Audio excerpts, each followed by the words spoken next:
my biggest, not necessarily major issue, but I guess concern is the fact that we approved a contract in August that was brought to us as a contract to approve with the dog catcher.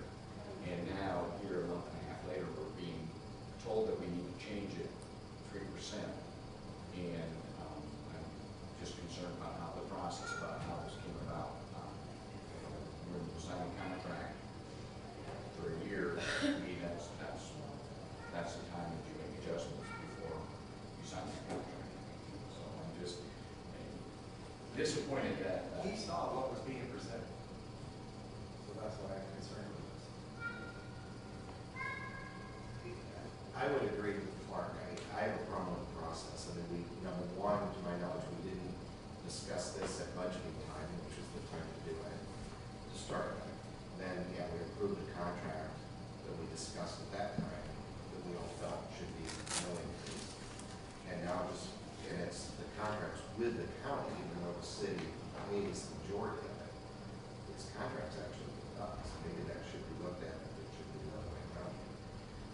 So I have problems with just the process, which I don't blame, honestly, on Mr. Hill. And that's not his problem. I do wish he would have been here to be experiencing parks. I look at that as two different issues. Maybe we have questions as to what his job entails and whether there should be an increase. I'm having more of a problem with the process right now. Well, I'm sure Mr. Hepp would have come here if asked to do so. One of the downsides of one of the values, if you want to call it that, of placing things in front of the board so that everybody makes it's right as it's happening now, and we have not discussed having Blake come in before. He could have come in, and again, probably would have. But at the budget time, we were not contacted. In fact, I remember visiting about that. Have you heard anything in terms of increases? No. Well, we'll go on with merrily along our way without the benefit of any increase. And again, I would guess in the neighborhood of 85 to 90% of the business is done through the city, through the police department primarily, and through the comp center calling it. So that the sheriff's here, the sheriff, I would guess, does not deal with animal control officers as much, especially when it comes to discussing with him whether he's satisfied with his wage. His primary employer, if you will, is the city, and it's left up to the city police department to entertain any questions or problems that come up, and through the city council, their voice. However, with that being said, we do manage the contract. We do get calls here every once in a while in terms of the animal control officer for owners. So, not maybe helping the situation any, but that's the reason why, is that we just simply were not contacted. And then Mr. Hepp felt as if he was to get it with a 3% increase. The indication was through the budgeting process of the city, he was. We just didn't get informed about it. What is the city? The city's directly responsible for 75% of his contract. Correct. Or 25%. Correct. And again, I roughly calculate it's $400 some dollars. Yeah. Is what we're talking about from our standpoint. So I mean, the dollars. I guess I don't necessarily have a problem going ahead and giving a 3% increase, but I just wanted to voice my concerns that in the future that we can't do it this way, and maybe we need to look at the city needs to be the contractor. I would agree with that. We need to address the process so that this doesn't happen. And even echo that further, there was even some debate as we went forward as to whether indeed that was a 3% last year or this year. So, and I will have a discussion with the city about that. I think there was even some misinformation given us by various city officials. I'm not sure anybody knew for sure until the end of the day when we finally did their budget and determined there was a 3% proposal.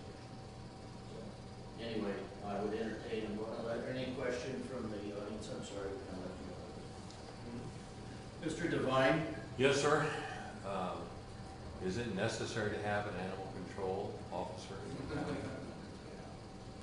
I mean, is there a regulation or a law that requires Webster County to have an animal control officer? No, but there certainly is a need. We've had a lot of problems with animal control. That would lead to my next question. Is one animal control officer enough? Are there any plans to have another animal control officer with greater visibility in the county rather than in the city? If an animal control officer is really needed, one for the city and county would seem not to be enough.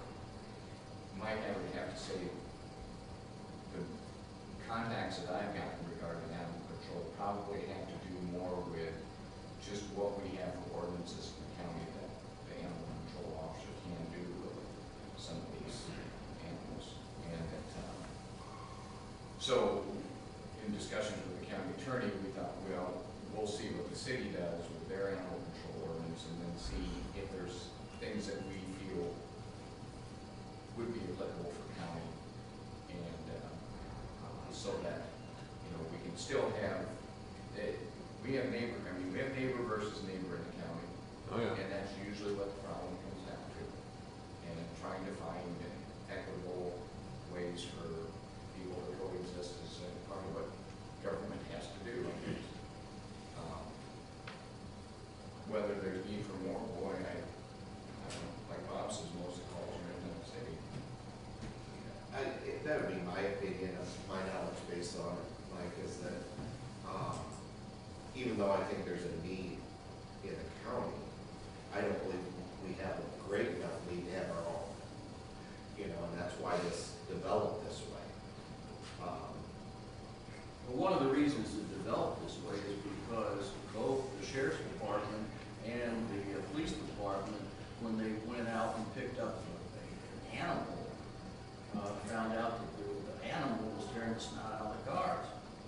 And it also became a real challenge for some, more than others, to go pick up an animal, whatever that animal might be.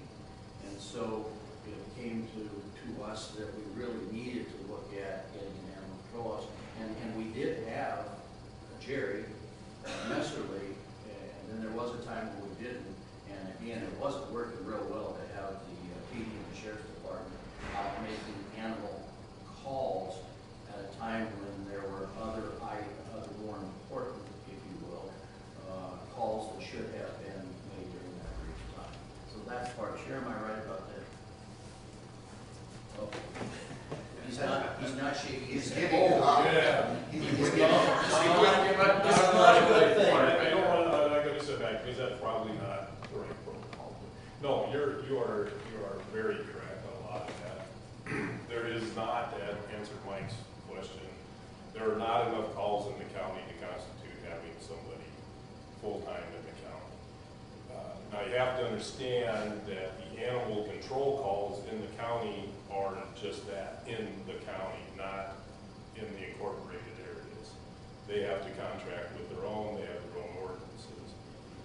So say Gowrie, Dayton, all those towns, they're responsible to take care of that with animal control, or on both of those cases, their own police department. So we don't do that. We do take some animal calls as far as removing a bat from the house or something like that. I'm sorry, the sheriff does that? We've done that. We went and removed a bat, which happens every so often. But instead of calling